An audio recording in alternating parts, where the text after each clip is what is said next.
जय श्री कृष्ण। राधे राधे मित्रों। भगवान श्री हरि विष्णु की कृपा आप सब पर बनी रहे। आज के इस वीडियो में आप श्रीमद् भागवत गीता के 12वें अध्याय का महात्म्य सहित श्रवण करेंगे। श्री महादेव जी कहते हैं, पार्वती दक्षिण दिशा में कोल्हापुर नाम का एक नगर है जो सब प्रकार के सुखों का आधार, सिद्ध महात्माओं का निवास स्थान तथा सिद्धि प्राप्ति का क्षेत्र है। वह पराशक्ति भगवती लक्ष्मी का प्रधान पीठ है। संपूर्ण देवता उसका सेवन करते हैं। वह पुराण प्रसिद्ध तीर्थ, भोग एवं मोक्ष प्रदान करने वाला है। वहाँ करोड़ों तीर्थ और शिवलिंग है। रुद्र गया भी वही है। वह विशाल नगर लोगों में बहुत विख्यात है। एक दिन कोई युवक उस नगर में आया। वह कहीं का राजकुमार था। उसके शरीर का रंग गोरा, नेत्र सुंदर, ग्रीवा शंख के समान, कंधे मोटे, छाती चौड़ी तथा भुजाएं बड़ी बड़ी थीं। नगर में प्रवेश करके सब ओर महलों की शोभा निहारता हुआ वह देवेश्वरी महालक्ष्मी के दर्शनार्थ उत्कंठित हो मणिकंठ तीर्थ में गया और वहां स्नान करके उसने पितरों का तर्पण किया। फिर महामाया लक्ष्मी जी को प्रणाम करके भक्ति पूर्वक स्तवन करना आरंभ किया। राजकुमार बोला, जिसके हृदय में असीम दया भरी हुई है, जो समस्त कामनाओं को देती तथा अपने कटाक्ष मात्र से सारे जगत की सृष्टि, पालन और संहार करती है, उस जगन माता लक्ष्मी जी की जय हो। जिस शक्ति के सहारे उसी के आदेश के अनुसार परमेष्ठी ब्रह्मा सृष्टि करते हैं, भगवान अच्युत जगत का पालन करते हैं तथा भगवान रुद्र अखिल विश्व का संहार करते हैं, उस सृष्टि, पालन और संहार की शक्ति से संपन्न भगवती पराशक्ति का मैं भजन करता हूँ। कमले योगी जन तुम्हारे चरण कमलों का चिंतन करते हैं। तुम अपनी स्वाभाविक सत्ता से हमारे समस्त इंद्रिय गोचर विषयों को जानती हो। तुम ही कल्पनाओं के समूह को तथा उसका संकल्प करने वाले मन को उत्पन्न करती हो। इच्छा शक्ति, ज्ञान शक्ति और क्रिया शक्ति, ये सब तुम्हारे ही रूप हैं। तुम परम ज्ञान रूपिणी हो। तुम्हारा स्वरूप निष्कल, निर्मल, नित्य, निराकार, निरंजन, अंत रहित, आतंक शून्य, आलंबहीन तथा निरामय है। देवी, तुम्हारी महिमा का वर्णन करने में कौन समर्थ हो सकता है, जो 6 चक्रों का भेदन करके अंतःकरण के 12 स्थानों में विहार करती है। अनाहत, ध्वनि, बिंदु, नाद और कला, ये जिसके स्वरूप हैं, उस माता महालक्ष्मी को मैं प्रणाम करता हूँ। माता, तुम अपने मुख रूपी पूर्ण चंद्रमा से प्रकट होने वाली अमृत राशि को बहाया करती हो। तुम ही परा, पश्यंती, मध्यमा और व्याखरी नामक वाणी हो। मैं तुम्हें नमस्कार करता हूँ। देवी, तुम जगत की रक्षा के लिए अनेक रूप धारण किया करती हो। अंबिके, तुम्हें ब्राह्मी, वैष्णवी तथा माहेश्वरी शक्ति हो। वाराही, महालक्ष्मी, नारसिंही, ऐन्द्री, कौमारी, चंडिका, जगत को पवित्र करने वाली लक्ष्मी, जगन माता सावित्री, चंद्रकला तथा रोहिणी भी तुम ही हो। परमेश्वरी, तुम भक्तों का मनोरथ पूर्ण करने के लिए कल्पलता के समान हो। मुझ पर प्रसन्न हो जाओ। उसके इस प्रकार स्तुति करने पर भगवती महालक्ष्मी अपना साक्षात स्वरूप धारण करके बोली, राजकुमार, मैं तुमसे प्रसन्न हूँ। तुम कोई उत्तम वर मांगो। राजपुत्र बोला, माँ, मेरे पिता राजा बृहद्रथ अश्वमेघ नामक महान यज्ञ का अनुष्ठान कर रहे थे। वे दैव योग से रोगग्रस्त होकर स्वर्गगामी हो गए। इसी बीच में यूप में बंधे हुए मेरे यज्ञ संबंधी घोड़े को, जो समूची पृथ्वी की परिक्रमा करके लौटा था, किसी ने रात्रि में बंधन काटकर कहीं अन्यत्र पहुंचा दिया। उसकी खोज में मैंने कुछ लोगों को भेजा था, किंतु वे कहीं भी उसका पता न पाकर जब खाली हाथ लौट आए हैं, तब मैं सब ऋत्विजों से आज्ञा लेकर तुम्हारी शरण में आया हूँ। देवी, यदि तुम मुझ पर प्रसन्न हो तो मेरे यज्ञ का घोड़ा मुझे मिल जाए, जिससे यज्ञ पूर्ण हो सके, तभी मैं अपने पिता महाराज का ऋण उतार सकूंगा। शरणागतों पर दया करने वाली जगजननी लक्ष्मी, जिससे मेरा यज्ञ पूर्ण हो, वह उपाय करो। भगवती लक्ष्मी ने कहा, राजकुमार, मेरे मंदिर के दरवाजे पर एक ब्राह्मण रहते हैं, जो लोगों में सिद्ध समाधि के नाम से विख्यात हैं। वे मेरी आज्ञा से तुम्हारा सब काम पूरा कर देंगे। महालक्ष्मी के इस प्रकार कहने पर राजकुमार उस स्थान पर आए जहाँ सिद्ध समाधि रहते थे। उनके चरणों में प्रणाम करके राजकुमार चुपचाप हाथ जोड़ खड़े हो गए। तब ब्राह्मण ने कहा, तुम्हें माता जी ने यहाँ भेजा है। अच्छा, देखो, अब मैं तुम्हारा सारा अभिष्ट कार्य सिद्ध करता हूँ। यूं कहकर मंत्रवेता ब्राह्मण ने सब देवताओं को वहां खींचा। राजकुमार ने देखा, उस समय सब देवता हाथ जोड़े थर थर कांपते हुए वहां उपस्थित हो गए। तब उन श्रेष्ठ ब्राह्मण ने समस्त देवताओं से कहा, देवगण, इस राजकुमार का अश्व, जो यज्ञ के लिए निश्चित हो चुका था, रात में देवराज इंद्र ने चुराकर अन्यत्र पहुंचा दिया है। उसे शीघ्र ले आओ। तब देवताओं ने मुनियों के कहने से यज्ञ का घोड़ा लाकर दे दिया। इसके बाद उन्होंने उन्हें जाने की आज्ञा दी। देवताओं का आकर्षण देखकर तथा खोए हुए अश्व को पाकर राजकुमार ने मुनि के चरणों में प्रणाम करके कहा, महर्षि, आपका यह सामर्थ्य आश्चर्यजनक है। आप ही ऐसा कार्य कर सकते हैं, दूसरा कोई नहीं। ब्राह्मण, मेरी प्रार्थना सुनिए। मेरे पिता राजा बृहद्रथ अश्वमेघ यज्ञ का अनुष्ठान आरंभ करके दैव योग से मृत्यु को प्राप्त हो गए हैं।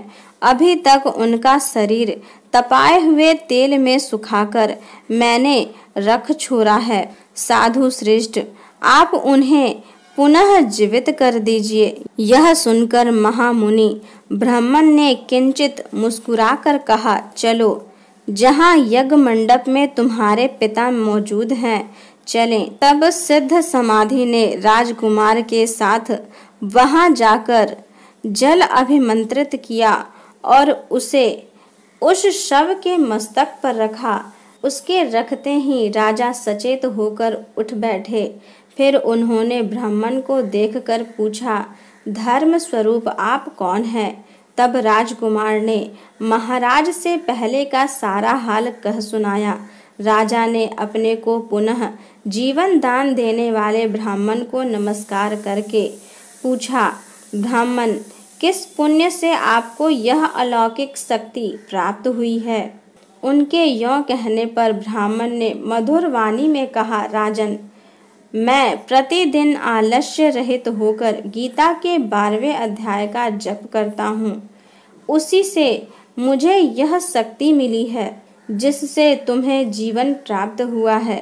यह सुनकर ब्राह्मणों सहित राजा ने उन महर्षि से गीता के 12वें अध्याय का अध्ययन कराया। उसके महात्म्य से उन सब की सद्गति हो गई। दूसरे दूसरे जीव भी उसके पाठ से परम मोक्ष को प्राप्त हो चुके हैं। अब श्रीमद् भागवत गीता के 12वें अध्याय का श्रवण कीजिए।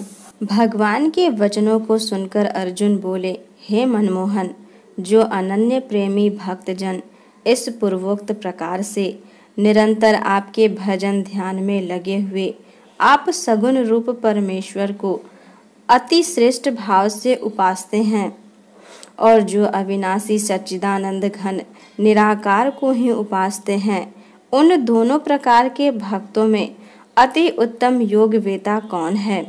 इस प्रकार अर्जुन के पूछने पर श्री कृष्ण भगवान बोले, हे अर्जुन, मेरे में मन को एकाग्र करके निरंतर मेरे भजन ध्यान में लगे हुए जो भक्त जन अतिशय श्रेष्ठ श्रद्धा से युक्त हुए मुझ सगुण रूप परमेश्वर को भजते हैं, वे मेरे को योगियों में भी अति उत्तम योगी मान्य हैं। अर्थात उनको मैं अति श्रेष्ठ मानता हूँ।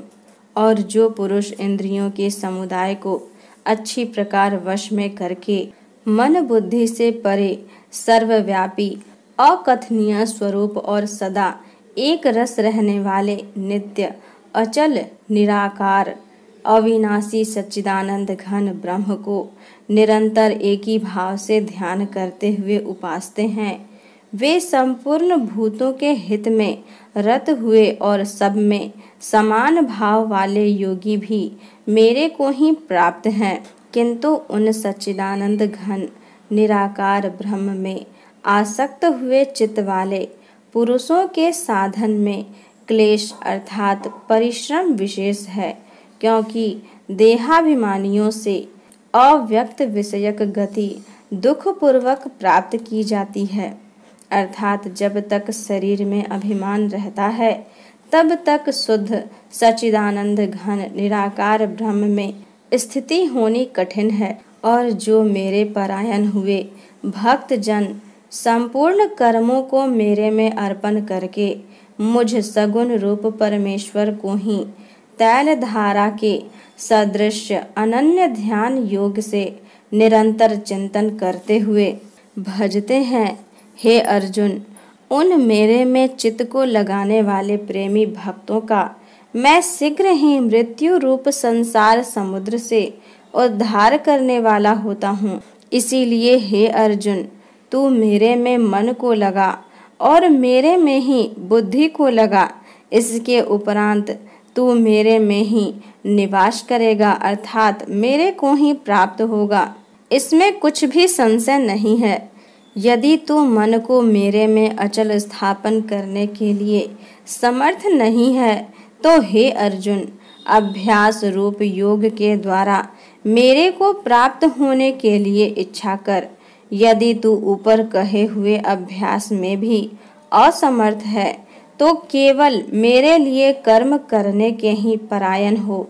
इस प्रकार मेरे अर्थ कर्मों को करता हुआ भी मेरी प्राप्ति रूप सिद्धि को ही प्राप्त होगा। और यदि इसको भी करने के लिए असमर्थ है तो जीते हुए मन वाला और मेरी प्राप्ति रूप योग के शरण हुआ सब कर्मों के फल का मेरे लिए त्याग कर, क्योंकि मर्म को न जानकर किए हुए अभ्यास से परोक्ष ज्ञान श्रेष्ठ है और परोक्ष ज्ञान से मुझ परमेश्वर के स्वरूप का ध्यान श्रेष्ठ है, तथा ध्यान से भी सब कर्मों के फल का मेरे लिए त्याग करना श्रेष्ठ है और त्याग से तत्काल ही परम शांति होती है।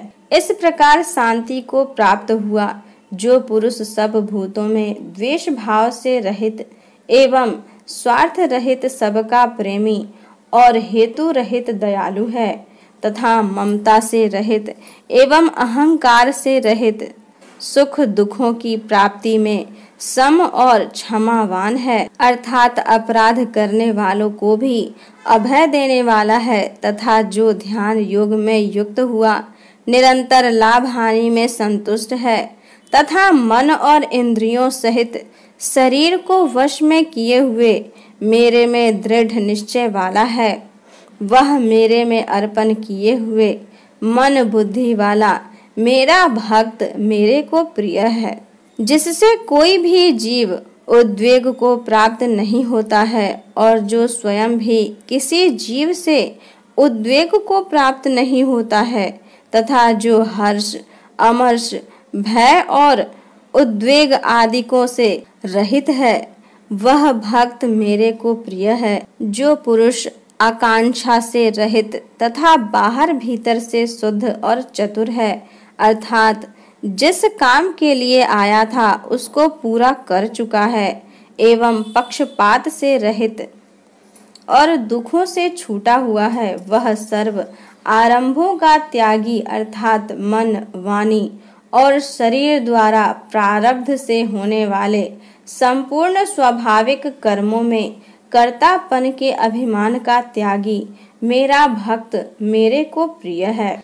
जो न कभी हर्षित होता है, न द्वेष करता है, न सोच करता है, न कामना करता है, तथा जो शुभ और अशुभ संपूर्ण कर्मों के फल का त्यागी है, वह भक्ति युक्त पुरुष मेरे को प्रिय है।